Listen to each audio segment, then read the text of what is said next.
Joy Ruth Armstrong. On July 21, 1999, a 26-year-old naturalist named Joy Ruth Armstrong was alone in her cabin for the first time all summer. She lived in an isolated staff residence known as the Greenhouse, part of a cluster of roughly 30 cabins in the Foresta community inside Yosemite National Park. Her roommates were away. Born December 20th, 1972, Armstrong had grown up in Orlando, Florida, graduating from Dr. Phillips High School. She had dedicated her career to the outdoors, working as a naturalist and science educator for the Yosemite Institute, a nonprofit partnered with the National Park Service that ran outdoor education programs for children. Colleagues described her as someone who radiated tremendous enthusiasm for life. She had recently climbed the summit of Mount Shasta and attempted part of El Capitan. By the next morning, she would be gone. That afternoon, a 37-year-old handyman from the nearby Cedar Lodge Motel was driving through the Foresta area. His name was Cary Anthony Stainer. He noticed Armstrong walking in and out of her cabin alone. He was carrying a backpack containing a revolver, duct tape, and a knife. He approached her porch, claimed he was there for a robbery, and forced her inside at gunpoint. He bound her and placed her in his truck. But Armstrong fought back. She made a desperate escape attempt, diving headfirst through the truck's window while it was moving. She ran. Stainer tackled her and dragged her into the woods. She fought with everything she had, pinning her chin to her chest to block his knife. He overpowered her. Her body was found the next morning near a stream. A friend in Sausalito had been expecting Armstrong for a visit and reported her missing when she never arrived. Park rangers discovered her remains on July 22nd near a stream in the Foresta area. Eyewitnesses had seen Stainer's blue 1972 International Scout parked near her cabin on the afternoon of the 21st. FBI agents questioned him but did not arrest him immediately, a decision that would later draw scrutiny. After a brief, unrelated arrest and release, Stainer fled the area entirely.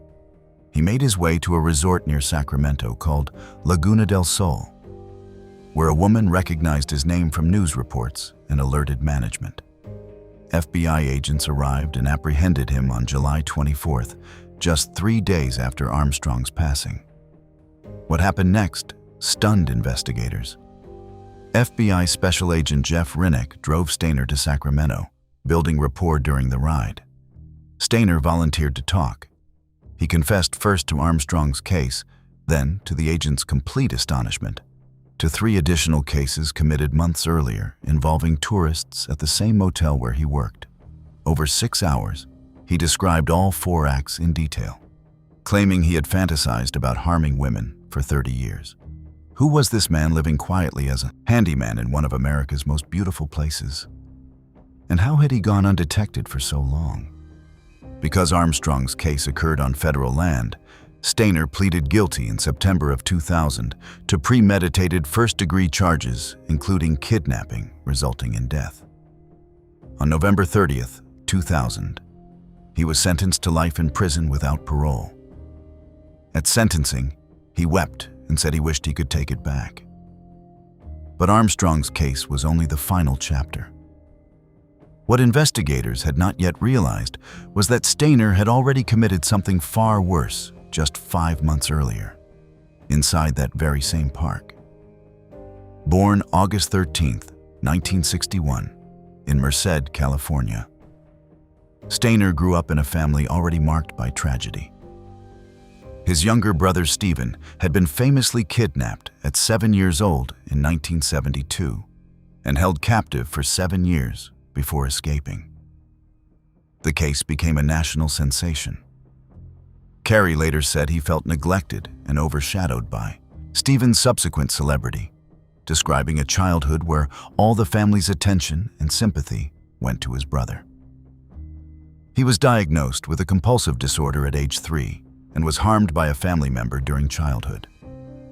Despite these red flags, he had no criminal record before 1999. He remains incarcerated in the California prison system under a separate death sentence for the 3 additional cases. California has not carried out an execution since 2006, and the governor imposed a moratorium in 2019. Armstrong fought for her life until the very end. But the 3 cases Stainer confessed to that day in the car revealed something even more devastating. A crime that had already shaken Yosemite to its core months before anyone knew his name. The Yosemite Murders. On February 14, 1999, 3 tourists checked into Cedar Lodge in El Portal, just outside Yosemite National Park. 42-year-old Carol Sund was a successful realtor from Eureka, California, and a 4th-generation member of Sonoma County's prominent Carrington family.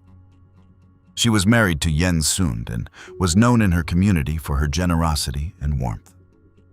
Her 15-year-old daughter, Juliana, known as Yuli, was a cheerleader who had just competed at the University of the Pacific. Traveling with them was 16-year-old Silvina Peloso, an Argentine exchange student from Cordoba whose mother had been Carol's close friend since Carol herself was an exchange student in Argentina decades earlier. The trip was supposed to be the experience of a lifetime. They had already visited Disneyland and San Francisco together. On February 15th, they hiked through the park and returned to their room that evening. They had no idea who was watching them. Stainer, who lived at the motel as its handyman, noticed the 3 through their open window. He saw 2 teenagers and a mother with no man present. He approached their room claiming he needed to fix a water leak, then emerged with a weapon and restrained all 3 with duct tape. He strangled Carol Sund and targeted Silvina Peloso after assaulting her. He then took Yuli for hours before driving her to a scenic overlook near Don Pedro Reservoir, where he took her life as the sun rose on February 16th. He placed Carol and Silvina's remains in the trunk of their rental car, drove it to a remote area off Highway 108 near Long Barn, and returned 2 days later to set it on fire. He dropped Carol's wallet on a street in Modesto to throw investigators off. The 3 failed to meet Carol's husband Jens at San Francisco Airport on February 16th. The FBI deployed 60 agents.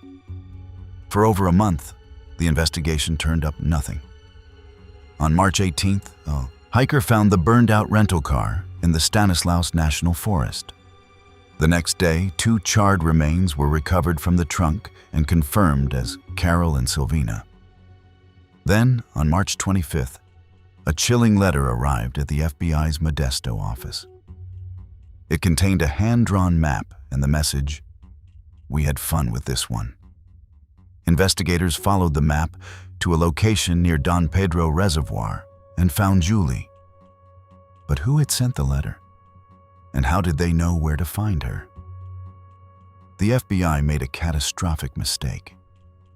They initially focused on a group of methamphetamine users from the Modesto area, including men named Michael Larwick and Eugene Dykes.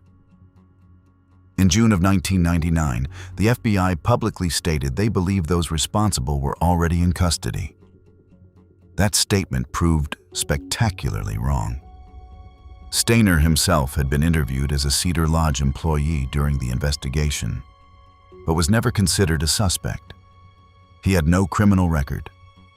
He remained calm during questioning. He continued living and working at the very motel where the 3 women had stayed.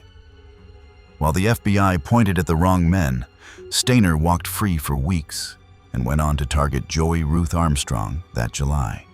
Would Armstrong still be alive if the FBI had looked more carefully at the people closest to that motel room?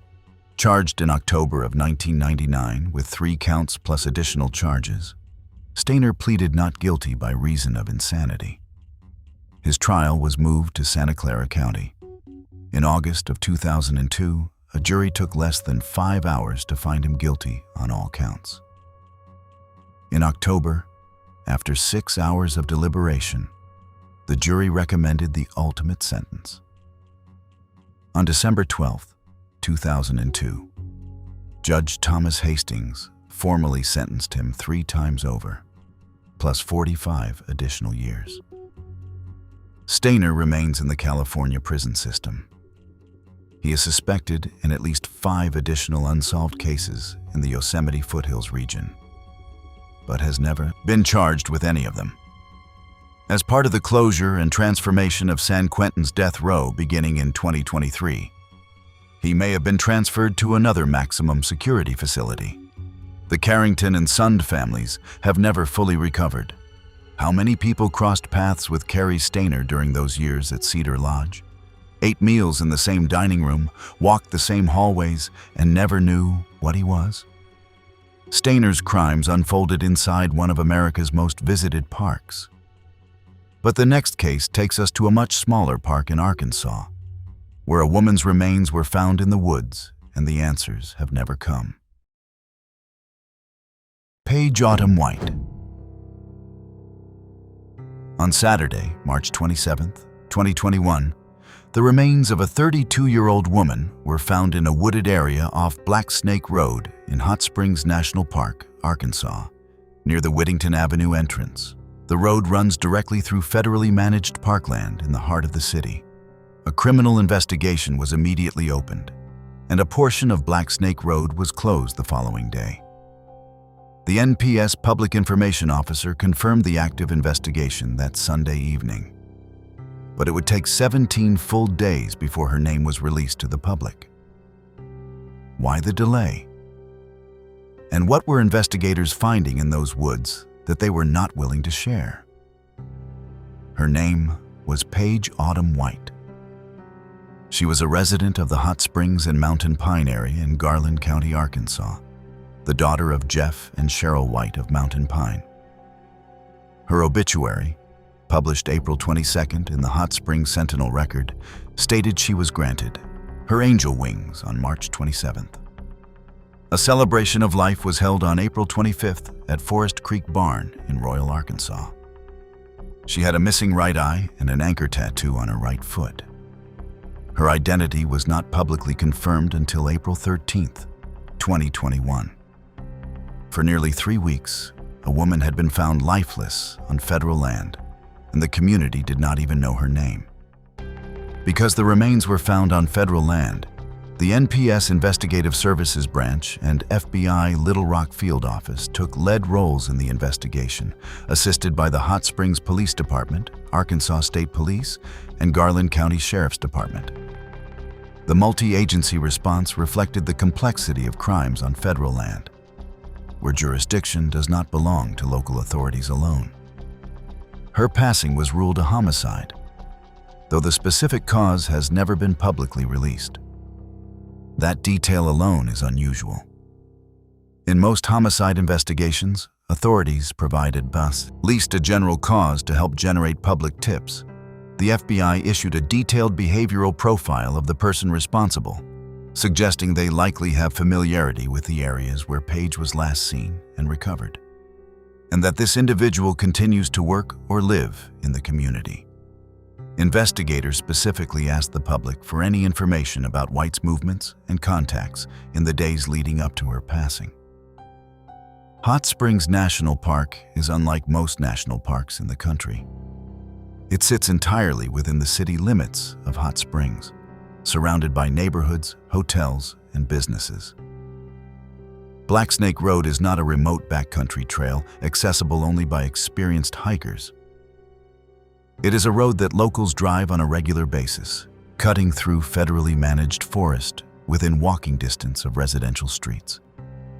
Whoever left Paige White in those woods knew the terrain intimately. They understood which stretches of road are quiet, when they are quiet, and how to move without being noticed. The FBI's profile reinforced this picture, pointing towards someone embedded in the local community, rather than an outsider passing through. As of January 2022, the U.S. Attorney's Office confirmed there was nothing new in the case to report. The Arkansas Justice Project labeled it a cold case.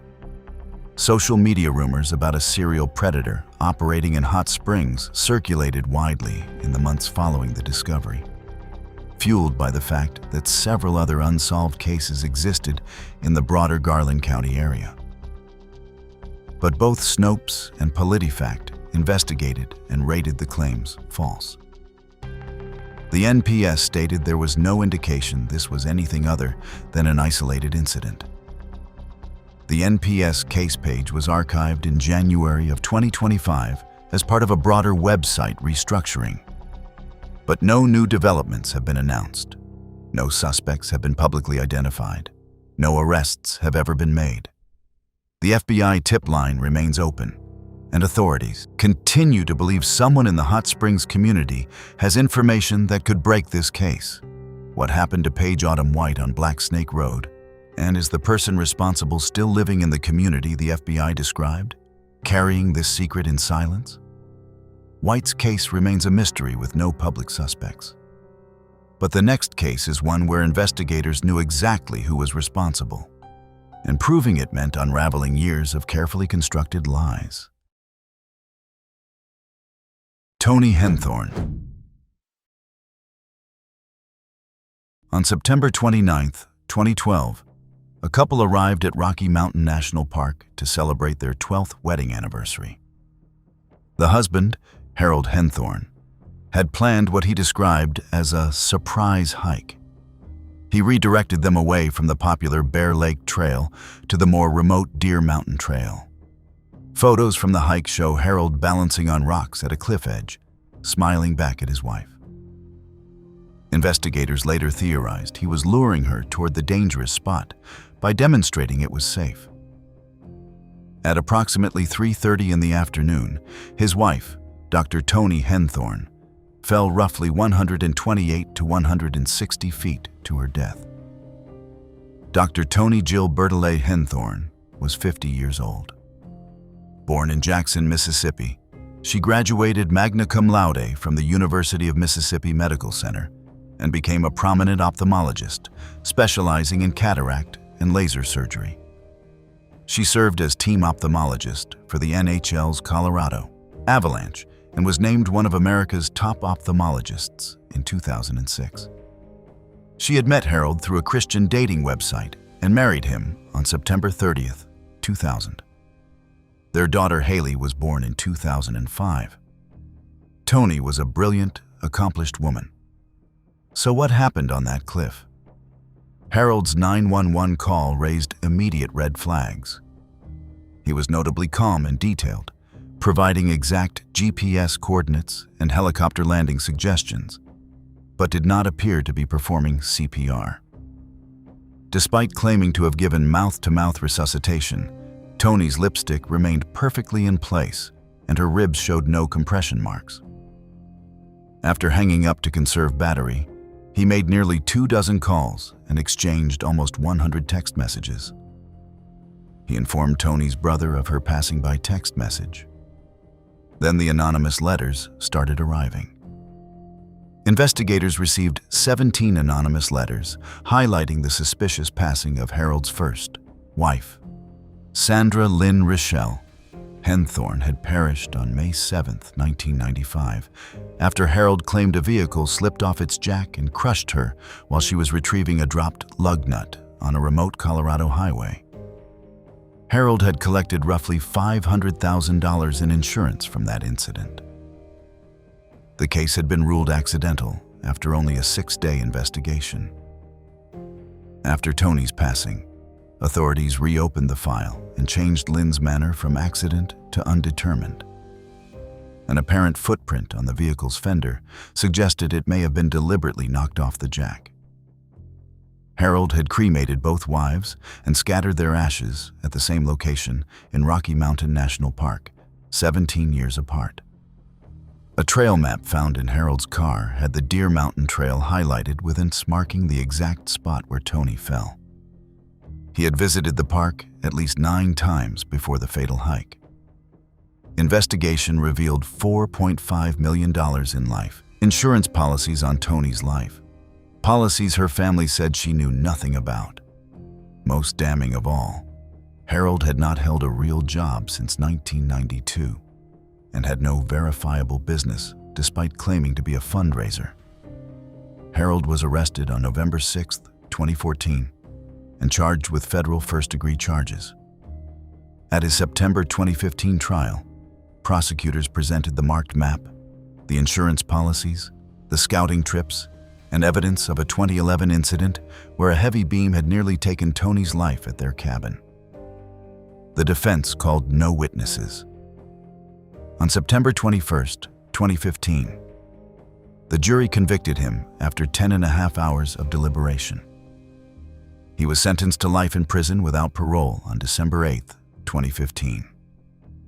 All appeals have been exhausted as of September 2023. His daughter Haley, adopted by Tony's brother, gave her first public interview in February of 2025 at 19 years old, stating she no longer refers to him as her father.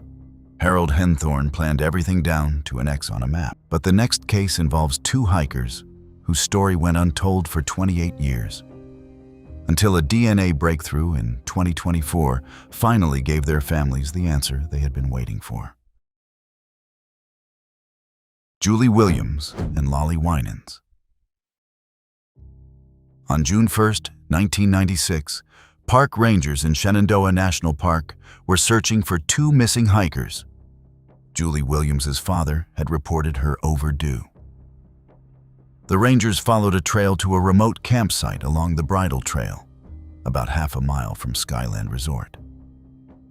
What they found there would haunt the park for the next 28 years. Lolly Winans's body was inside the tent. Julie Williams's was in a sleeping bag roughly 40 feet away. Both women were found partially undressed, bound with duct tape, gagged, and with injuries to their throats. DNA retesting conducted in 2024 confirmed both had been assaulted. Their golden retriever, Taj, was found alive nearby. The scene was horrific, and it would take nearly 3 decades before their families learned who was responsible. Julianne Marie Williams, 24, was from St. Cloud, Minnesota. She graduated summa cum laude from Carleton College with a degree in geology. She spoke fluent Spanish, had traveled to Europe to study dinosaur extinction, done missionary work in Central America, and participated in archaeological digs. She was about to start a new job at Lake Champlain on June 1st, the very day her body was found. Laura Salisbury Winans, known as Lolly, was 26, originally from Grosse Pointe, Michigan.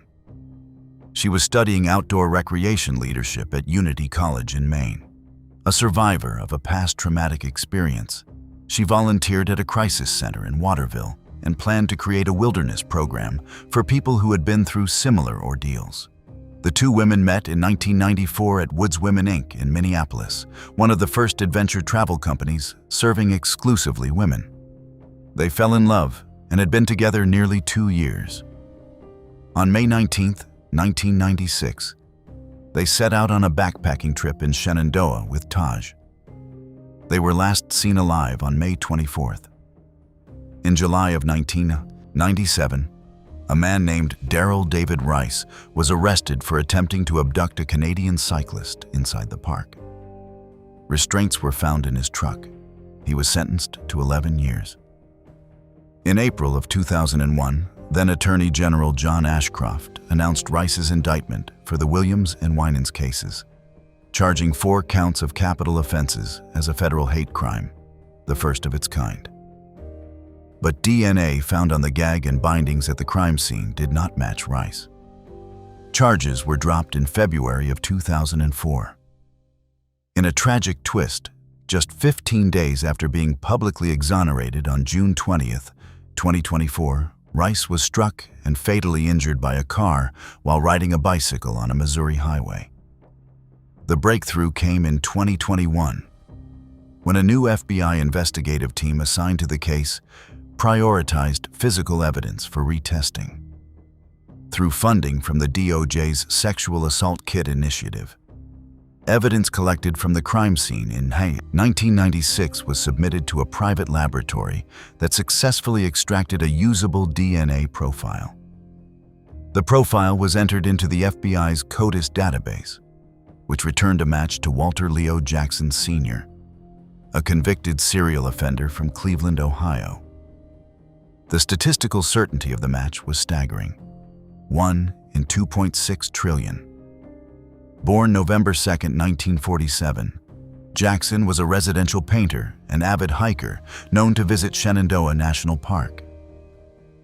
His documented history of violent offenses spanned decades across multiple states, with at least 4 separate prison terms. Within weeks of the Shenandoah case, he had returned to Ohio and committed further offenses there.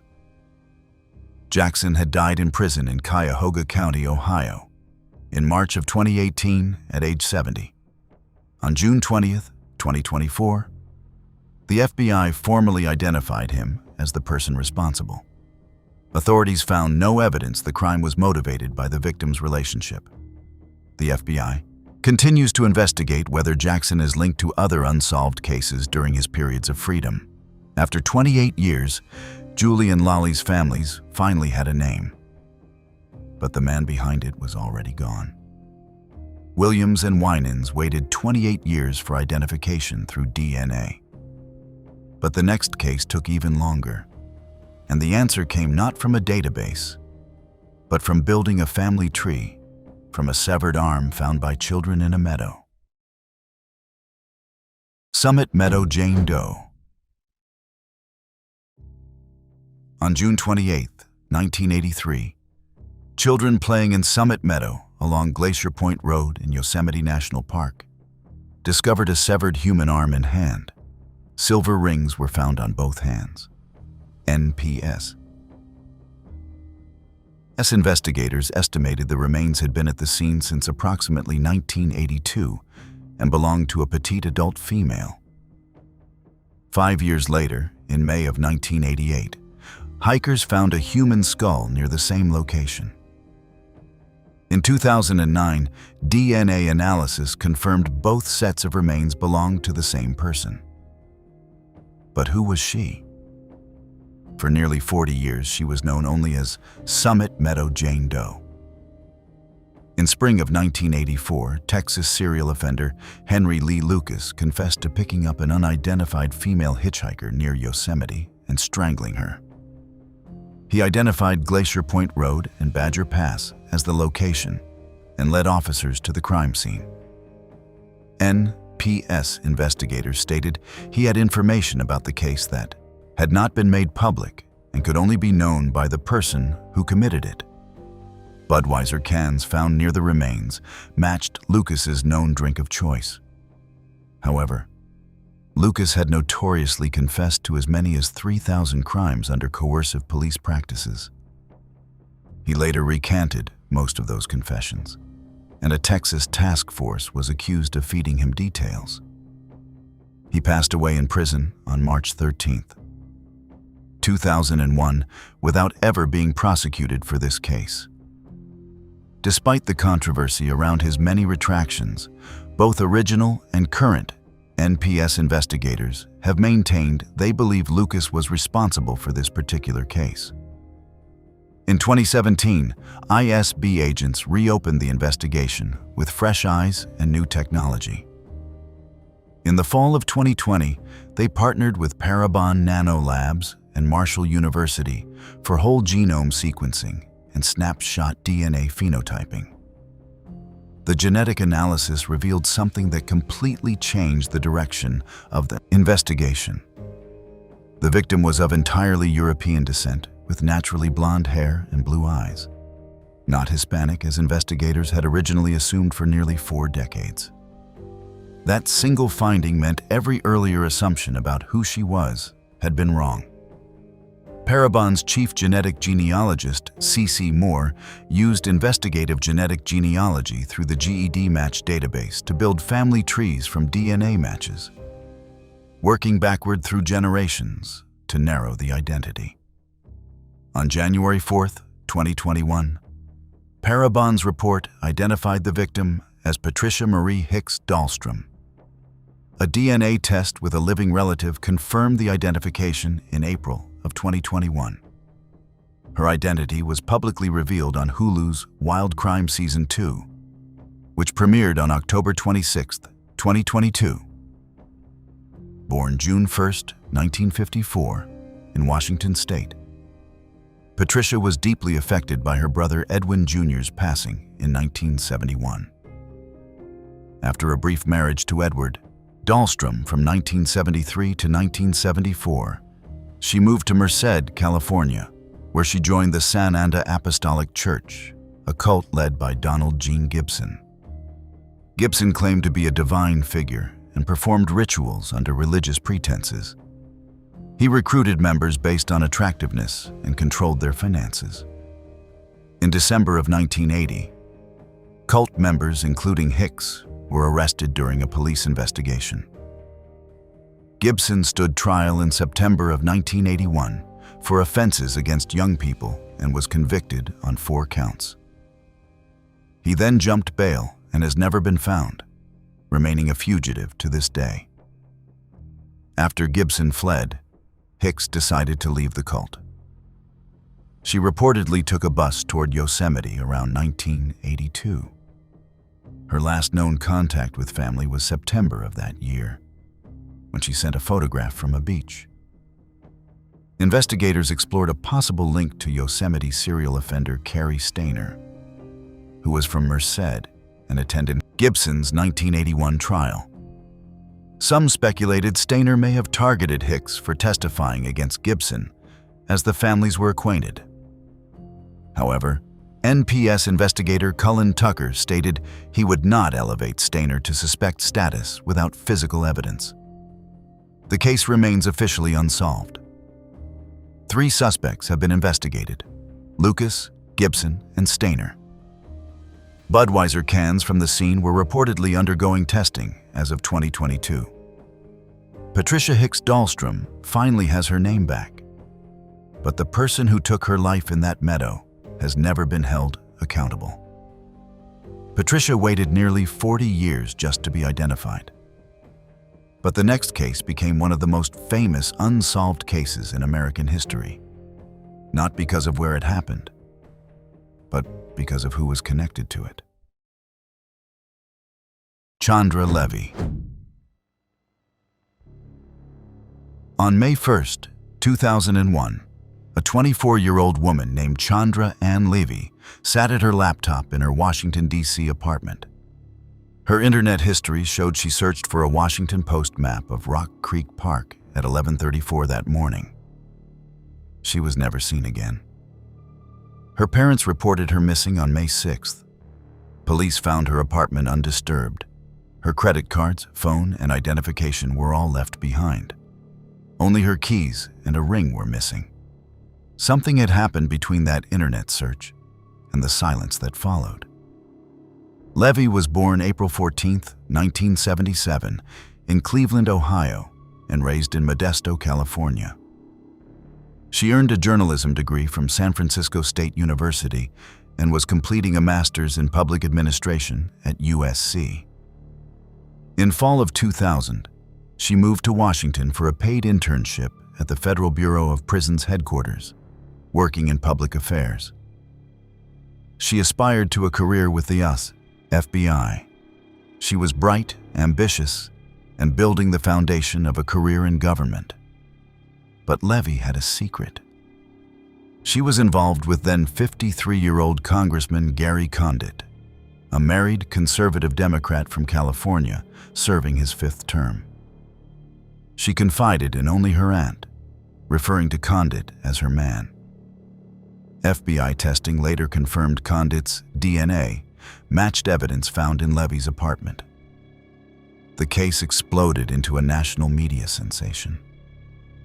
63% of Americans closely followed it during the summer of 2001. Roughly 100 reporters were camped outside Condit's apartment on the morning of September 11, 2001, when the world's attention suddenly shifted elsewhere. On May 22, 2002, a man walking his dog found skeletal remains in Rock Creek Park, roughly 4 miles from Levy's apartment. Dental records confirmed the identity. A critical police error had left her undiscovered for an entire year. Investigators had searched only within 100 yards of roads rather than trails, missing her remains completely. The medical examiner ruled her passing a homicide, but could not conclusively determine the cause. In October of 2010, Ingmar Guandik, an undocumented Salvadoran immigrant and gang member, was convicted of 2 counts of first-degree felony charges. He had been imprisoned for attacking 2 other women at knife point in Rock Creek Park in the months surrounding Levy's disappearance. He had also failed to show up for work on May 1st, 2001, the day Levy vanished. The conviction relied heavily on the testimony of cellmate Armando Morales, who claimed Guandik had confessed to him in prison. Guandik was sentenced to 60 years in prison in February of 2011. For a time, it appeared the case was finally closed. But the conviction collapsed. Prosecutors learned that Morales had an extensive, undisclosed history of cooperating with law enforcement in exchange for favorable treatment, directly contradicting his trial testimony that he had no such history. A woman named Babs Proler came forward claiming Morales told her he had fabricated the entire confession story to secure a transfer to protective custody. On July 28, 2016, prosecutors dropped all charges, stating they could no longer prove the case beyond a reasonable doubt. Guandik was deported to El Salvador on May 5, 2017. Lead prosecutor Amanda Haynes faced disciplinary proceedings for withholding exculpatory evidence about Morales. The D.C. Court of Appeals suspended her for 60 days in August of 2025, stayed in favor of 1 year of probation. Chandra Levy's case remains officially unsolved. Male DNA found on her belongings at Rock Creek Park has never been matched to anyone, not Guandik, not Condit, not any known individual. Levy's mother, Susan, has pushed for modern DNA retesting using newer technologies. Condit lost his 2002 Democratic primary, moved to Arizona, and co-authored a book in 2016. He has never publicly acknowledged the affair. The park where Levy went for a walk that May morning is still there, 4 miles from her apartment. What happened on that trail, and whose DNA is still waiting to be matched?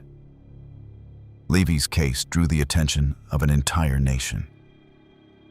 But the next case unfolded in a very different era, on a lover's lane in Portland in 1960. And the question of who was really responsible has been debated for over 6 decades. Larry Payton and Beverly Allen. On November 27, 1960, at 9:32 in the evening, sheriff's deputies in Portland, Oregon, responded to a dead-end road in Forest Park. Inside a 1949 Ford Coupe, they found 19-year-old Larry Ralph Payton. He had been stabbed 23 times with a 4-inch blade and suffered a severe skull fracture. A bullet hole in the windshield had been fired from inside the car. A knife lay on the hood, but there was someone missing. Beverly Ann Allen, also 19, was gone. Her coat, purse containing $11, crushed glasses, and broken necklace were left behind in the vehicle. Green nylon cord was found at the scene.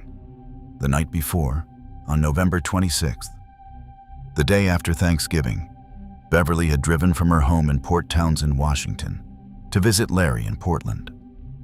They had met while working summer jobs at Crater Lake National Park earlier that year and maintained a long-distance relationship. After dinner at Larry's family home, they left around 9 in the evening in his Ford Coupe and ended up at a lover's lane on that dead-end road in Forest Park. After a 43-day search, highway workers found Beverly's body on January 9, 1961, along the Sunset Highway roughly 30 miles west of Portland. She was partially unclothed. Her hands were bound with green nylon cord matching the cord found at the first scene. She had been assaulted and strangled. Her watch had stopped at 11:22.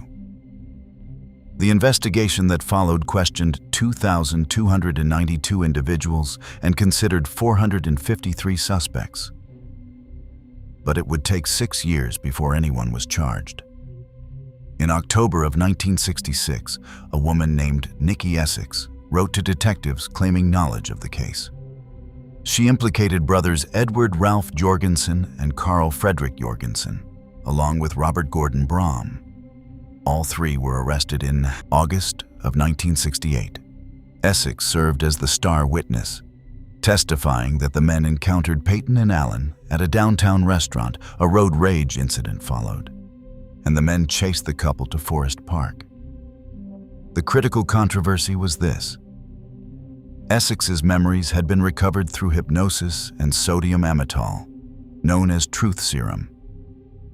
These methods are now widely recognized as unreliable and capable of producing false memories.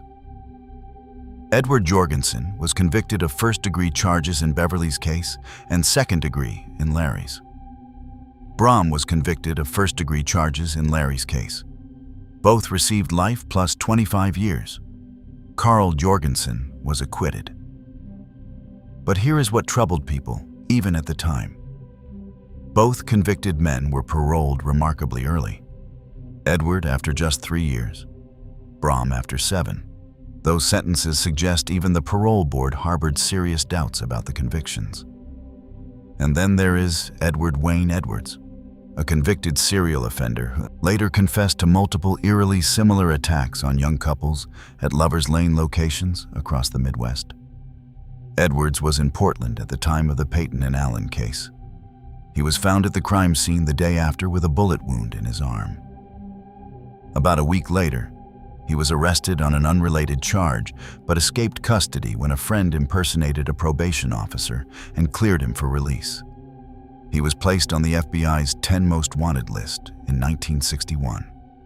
Journalist Phil Stanford built a detailed case in his 2010 book, The Peyton Allen Files, that Edwards was the real perpetrator, and that Essex had been manipulated through hypnosis until she produced a story that fit the detective's theory.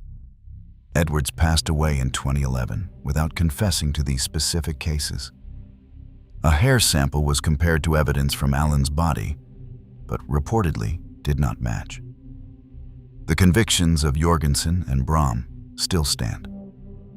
Authorities have declined to reopen the case. It is not listed among open unsolved cases by Multnomah County.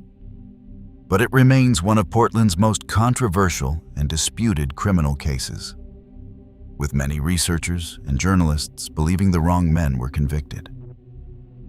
Were Jorgensen and Brahm truly responsible? Or did a serial offender walk away from that crime scene with a bullet in his arm and never look back? The Peyton and Allen case has been argued over for more than 60 years. But the final case on this list is even older, and it may be the most haunting of all, because there is no crime scene, no suspect, and no bodies. Just an empty boat drifting through the Grand Canyon. Glenn and Bessie Hyde. On approximately November 18, 1928, a young couple was seen boating away below Hermit Rapid in the Grand Canyon. A photographer named Adolph Sutro may have been the very last person to see them alive. They were expected to arrive at Needles, California by December 6th. They never made it. Their names were Glenn and Bessie Hyde. And what happened to them remains one of the Grand Canyon's oldest unsolved mysteries. Glenn Rollin Hyde, 29, was born December 9, 1898, in Twin Falls, Idaho. An experienced river runner and farmer, he had previously navigated the Salmon and Snake Rivers. Bessie Louise Haley, 22, was born December 29, 1905, in Parkersburg, West Virginia, and was studying art at the California School of Fine Art in San Francisco. They met aboard a ship in February of 1927. After Bessie divorced her first husband, they married on April 12, 1928. Glenn built a 20-foot wooden sweep scow he named Rain in the Face in Green River, Utah. The plan was ambitious. They would navigate the Green and Colorado rivers through the Grand Canyon to Needles, setting a speed record and making Bessie the first documented woman to run the full Grand Canyon. They launched on October 20th, 1928. They carried no life jackets. On approximately November 16th, the couple hiked up Bright Angel Trail to resupply at the South Rim. There they visited photographer Emery Kolb, who took the last known photograph of the couple. Kolb noted Bessie seemed exhausted and reluctant to continue. He urged Glenn to take life jackets. Glenn laughed off the suggestion. Kolb offered them a room for the winter. Glenn refused. As they departed, Bessie admired Kolb's granddaughter's dress and made a remark that would echo for nearly a century. "I wonder if I shall ever wear pretty shoes again." When the Hydes failed to arrive at Needles, Glenn's father organized a search. On December 19th, 1928, a search plane spotted their scow adrift at approximately River Mile 237. The boat was intact and upright. Inside was food, supplies, Bessie's diary with its last entry dated November 30th.